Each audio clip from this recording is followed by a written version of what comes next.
Is your professional decline coming much sooner than you think? Well, I'm here with Arthur Brooks, an economist whose viral Atlantic article says maybe. Hi, Adam. Hey, good to see you, Arthur. Yeah, so I wrote this article, and the Atlantic titled it, "Your Professional Decline is Coming Much Sooner Than You Think." And it sounds pretty bad, I have to say, but I meant it as a way that we can actually look forward to that back part of our careers. And this is how economists inspire people, right? I know. You're doomed. It's gonna really suck, but it doesn't suck as bad as you thought it was going to. So, Okay.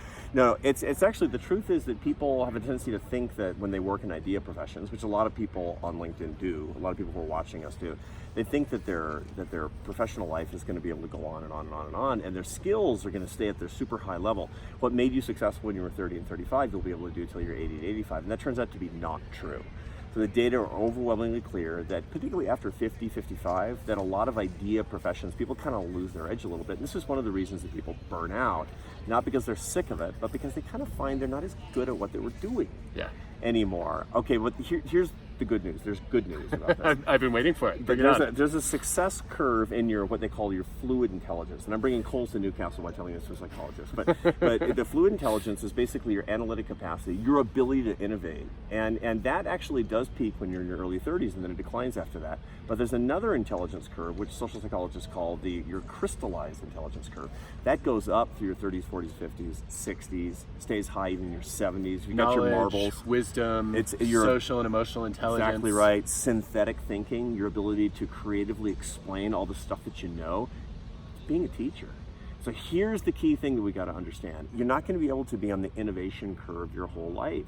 It's going to decline. It's going to decline sooner than you think. The key is jumping onto your instruction curve. To jump onto the curve of becoming a teacher, of becoming somebody who explains. And that's a really great thing. You know, if you basically, in the early part of your 30, 35, and you're an innovator, and by the time you're moving into your 50s, you're supervising others, you're bringing other people's careers along, you're explaining ideas. In a way, you and I were academics. It's ideal. You know, we came sort up of, with, except we did it backward by starting to teach way too young. That's true. Although, you know, you think about it, you and I were writing academic journal articles when we were in our 30s, and you know, the blinding insight, right? That's fluid intelligence. And now, what you're doing, you're younger than I am. What we try to do as we get older is synthesize a lot of knowledge and explain it in a big way. I wrote this Atlantic piece because I'm trying to use my crystallized intelligence. I'm 55 years old. You know, and I'm not going to, you know, put stuff into test tubes and come up with, you know, sort of biotech firm. It's just not going to happen. However, I can go into my library and take out certain books and say, gather around, my friends, because I have discovered by combining all the knowledge of these other people, being a teacher. And each person can do that. We don't have to write Atlantic articles or teach it at University of Pennsylvania. But what we can do, each one of us in our own way, is figure out how sharing knowledge, how developing other people, how bringing together good ideas is our future. Don't you think that's a form of innovation, though? Yeah, it is a form of innovation. And fluid and crystallized intelligence, it's an artificial distinction to a certain extent. But we do find if you're trying to invent something that nobody's ever thought of before, you're going to get worse at that.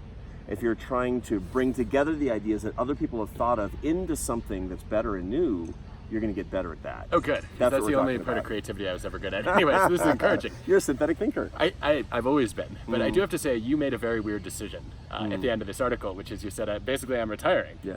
And I was so surprised that a social scientist would make a personal decision based on aggregate data. I know. Because it's possible that you at 72 are still more of a genius than your peers at 22, right? So how did you make that call? Well, the problem is not how I compare to others, it's how I compare to myself. This is what's really frustrating to a lot of people who are watching us. It's not that I'm better than the guy in the next cube, or worse, it's that I'm not as good as I was last year, and that's intensely frustrating to people who are at a high level. You can see that, though? You can feel it? Well, I know that I'm actually a lot worse at writing new papers, you know, with brand new insights than I was able to do before, and I know what's coming as well. So and you don't think that's just a self-fulfilling prophecy? You know, it's possible. You've read the data, now you're convinced by them, you're a data-driven guy, absolutely. as am I. No, absolutely. However, I also don't want to play the odds. And so when I say I'm retiring, I'm simply leaving my executive position running a think tank in Washington, D.C.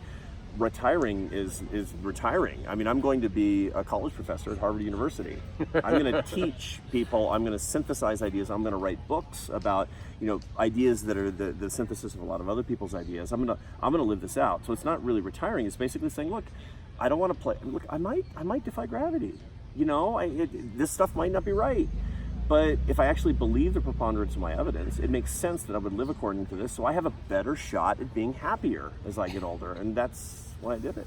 All right, well, I can't argue with betting on happiness in the long run, although I think that if the article undermines everybody else's happiness, that would be a very sad thing. That would. But I was surprised.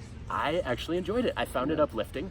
I was even maybe a little bit inspired by your choice to say, look. I inspired Adam Grant. That blows my mind. I'm reluctant to admit it, but it's at least the second time you've done it. And so, you've there's hope for inspired me economists. and so many people. And, that's what I honestly believe that those of us in the idea business, we have two jobs: lift people up and bring them together.